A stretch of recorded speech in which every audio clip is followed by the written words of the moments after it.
Does your greens drink contain gluten? If you're somebody who has celiac disease or you are gluten sensitive, also known as non-celiac gluten sensitivity, ingesting gluten is a very serious matter. It's not about, well, I do my best. If you are truly celiac, you're truly gluten sensitive, it is truly a zero tolerance policy.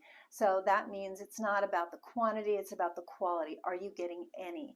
And I had someone on my channel ask a great question, which was, she goes, I've been really hearing about this certain greens drink, and she goes, it looks great, but I have celiac disease, and it has wheatgrass and barley grass, so the classic wheat, rye, barley.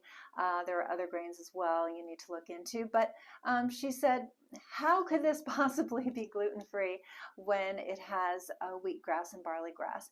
And so it's not that the company is lying. Companies can't do that. Gluten, fortunately, is very well monitored. But here's the deal.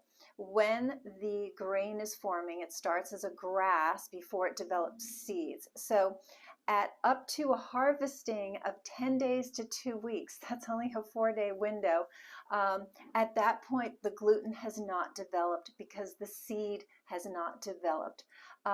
You're on day 15, then all of a sudden there's gluten. So it's a very narrow window, and personally that's what makes me nervous. So when the companies have, they're doing their due diligence and they're testing their product, it's less than 20 parts per million of gluten, which in the US is what you're allowed to claim that your product is gluten-free, as long as it's less than 20 parts per million. In Europe, it's 10 parts per million. I don't know all the countries around the world. I just happen to know Europe, it's 10 parts per million, which even better, more restrictive. But you know how it goes. Companies like, oh my gosh, sorry, and that sorry is sure, they feel bad about it, but what's happened to you and your health? So here's my recommendation: is there's a lot of greens drinks, powders. I think it's better to just make a smoothie if you can, but don't buy anything that has any sort of grass in it from a grain that's glutinous. So the wheat and the barley are the classics.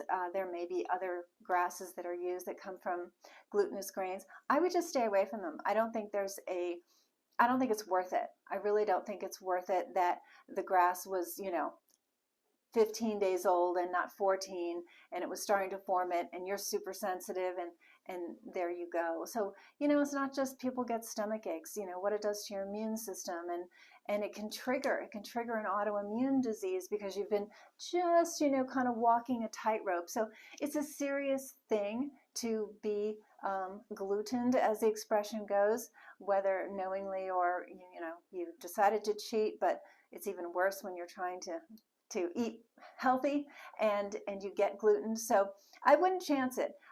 Even if it's a dedicated gluten-free facility, that's definitely the safer way to go, but not when you're dealing with something that has this narrow threshold before it develops gluten. So that is for my subscriber who asked the question, but it's for everyone else as well. Please share this concept with people because the greens drinks are very popular, but I don't think it's something you should really play Russian roulette with if it's got any of those grains in it. Okay, I hope this was helpful. If you're someone who's wondering if you don't tolerate gluten very well, or you have celiac disease and you're just not feeling your best, definitely reach out to us. That is one of our areas of expertise, and we are delighted to help. I'll see you soon. I hope you found this video helpful. If you want more on this topic and others, click here.